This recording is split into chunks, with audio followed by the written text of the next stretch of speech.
Hey guys, Blake here with another video, and today I'm going to show you how I'm going to ship this red tiger lotus out to a subscriber. So let's jump straight into the video.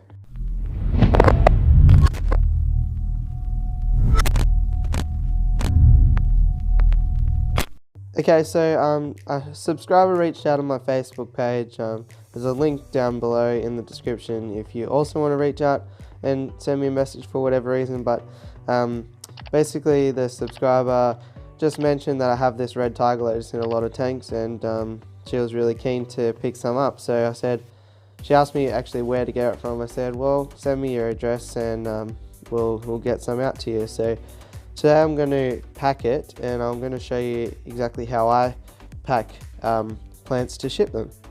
So you don't need any crazy tools or anything like that. This is all I use. I use just some cheap tweezers, or there's my good ones are in the fish room, but that'll do for today. I use this what's it called, like a dishcloth or a cloth. I prefer this over paper towel because it doesn't degrade over time. Like it is going to be wet, so I just prefer to use this instead of something that's going to crumble up in the post. And you can buy a big roll of this for cheap. Just make sure that it doesn't have any chemicals in it, which this one doesn't. It's purely cloth. And then I just use a Ziploc bag. So to get started, we're just going to basically pull the plant out, place it here, and then put it in the Ziploc bag.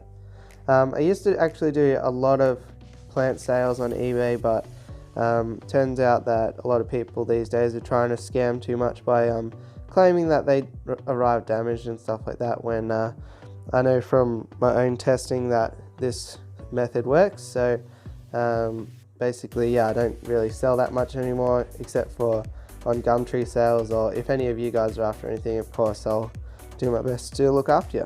Okay, so first step is we're just going to have to get this plant out. It is a sort of medium-sized plant here. I didn't want to give anything too small, but also didn't want to give anything too big. The reason being is that smaller plants are going to ship easier and be a bit more tolerant of it. So I'm just trying to grab it right down at the rosette. I don't know exactly, or at the bulb I should say. Don't know if the camera was actually pointed on it then, but be pretty gentle. And there we have the red tiger lotus plant.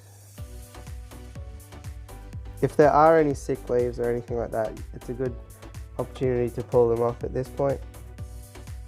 But I think that's a pretty good little specimen there. So all we do is basically, as gentle as we can, we'll just get it fairly flat and then just roll it up in the paper towel. By the way, the reason you don't just fill up the bag of water is because shipping is calculated on weight, so water is obviously quite heavy, so it's a good idea to use a wet towel like this. The plant will be totally fine for a few days. I probably wouldn't leave it more than like 4 days, so don't ship it over a long weekend or whatever. But if you ship it out on a Monday or Tuesday, usually it'll get there in plenty of time, and it's not going to be damaged or anything like that. So once it's wrapped up like this, we're just going to put it in the tank just to soak this towel, and then I'll put it straight in the Ziploc bag. But I do need 2 hands for that, so I don't make a big mess. So as you can see from the leaves, looking through that cloth there, it's nice and damp, and at this point I just like to fold the bag over and maybe tape it so that it can't move around in transit. But this looks like quite a nice snug fit, so we're ready to take this down to the post office now and get it shipped out. If you like this video, please like, subscribe and all that fun stuff, and I'll catch you on the next one. Thanks for watching.